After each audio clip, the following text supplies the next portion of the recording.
Carta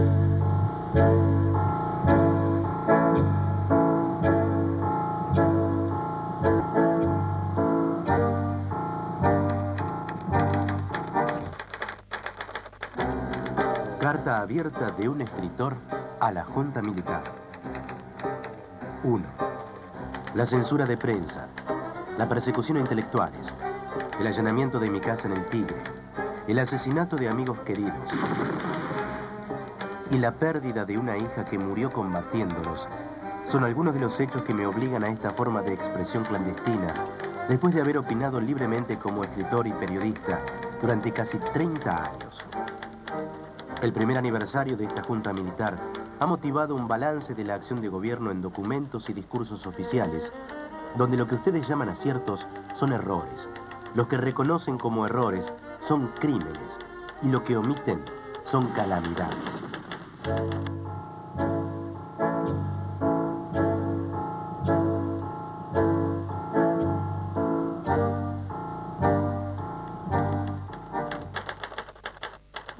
El 24 de marzo de 1976, derrocaron ustedes a un gobierno del que formaban parte, a cuyo desprestigio contribuyeron como ejecutores de su política represiva, y cuyo término estaba señalado por elecciones convocadas para 9 meses más tarde. En esa perspectiva, lo que ustedes liquidaron no fue el mandato transitorio de Isabel Martínez, sino la posibilidad de un proceso democrático donde el pueblo remediara males que ustedes continuaron y agravaron. Ilegítimo en su origen, el gobierno que ustedes ejercen pudo legitimarse en los hechos recuperando el programa en que coincidieron en las elecciones de 1973 el 80% de los argentinos y que sigue en pie como expresión objetiva de la voluntad del pueblo, único significado posible de ese ser nacional que ustedes invocan tan a menudo. Héctor José Castro, juro por Dios, nuestro Señor, y estos santos evangelios, desempeñar con lealtad y patriotismo el cargo de presidente de la nación y observar y hacer observar fielmente la Constitución.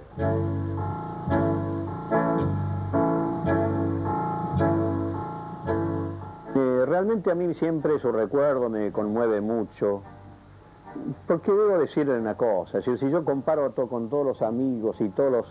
Él era justamente de mi año, así que las experiencias históricas eran las mismas.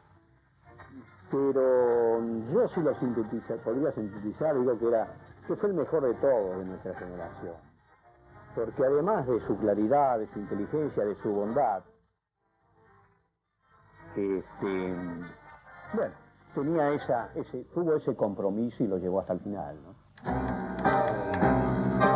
Una política semejante solo puede imponerse transitoriamente, prohibiendo los partidos, interviniendo los sindicatos, amordazando la prensa e implantando el terror más profundo que ha conocido la sociedad argentina. Después de años de clandestinidad, que íbamos a seguir clandestinos, porque obviamente no, pero también era un repliegue hacia su propia identidad.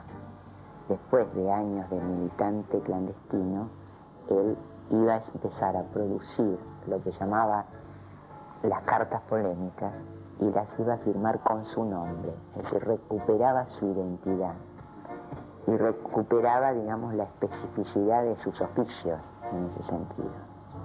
Iba a volver a ser Rodolfo Walsh, ese hombre que en el año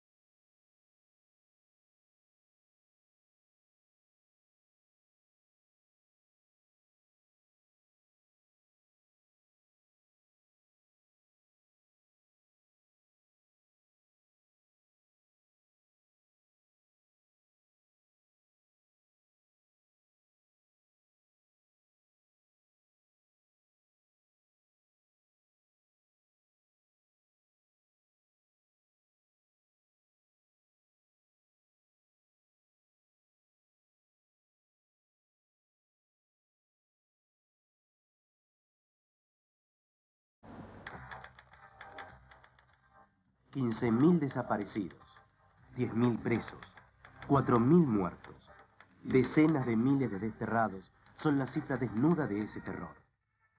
Colmadas las cárceles ordinarias, crearon ustedes en las principales guarniciones del país virtuales campos de concentración donde no entra ningún juez, abogado, periodista, observador internacional. El secreto militar de los procedimientos, invocado como necesidad de la investigación, convierte a la mayoría de las detenciones en secuestros que permiten la tortura sin límites y el fusilamiento sin juicio.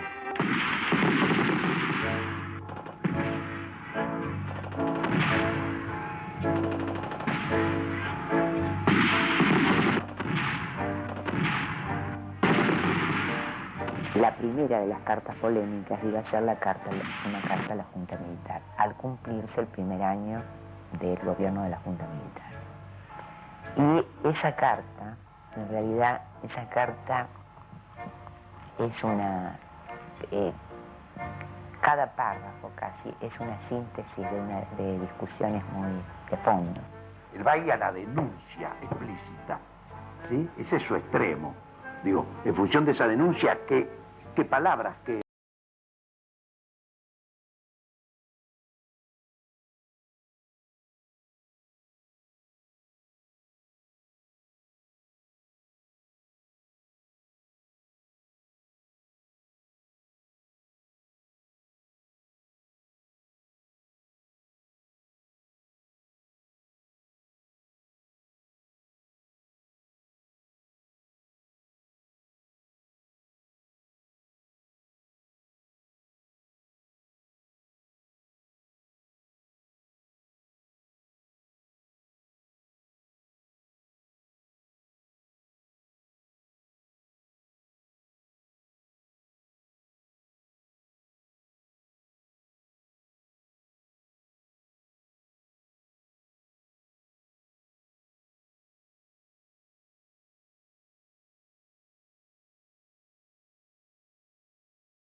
La falta de límite en el tiempo ha sido complementada con la falta de límite en los métodos, retrocediendo a épocas en que se operó directamente sobre las articulaciones y las vísceras de las víctimas, ahora con auxiliares quirúrgicos y farmacológicos de que no dispusieron los antiguos verdugos.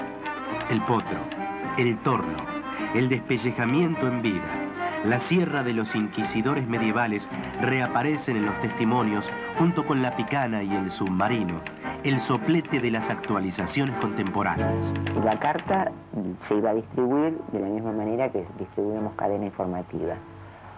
Pero en este caso, los primeros sobres, digamos, iban a los principales diarios y las agencias noticiosas y sobre todo las internacionales.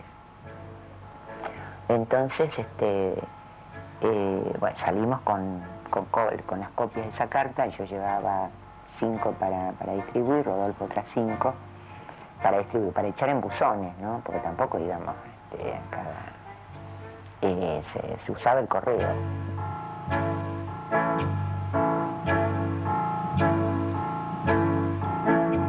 Él en realidad se iba a encontrar con un compañero, pero lo estaban esperando.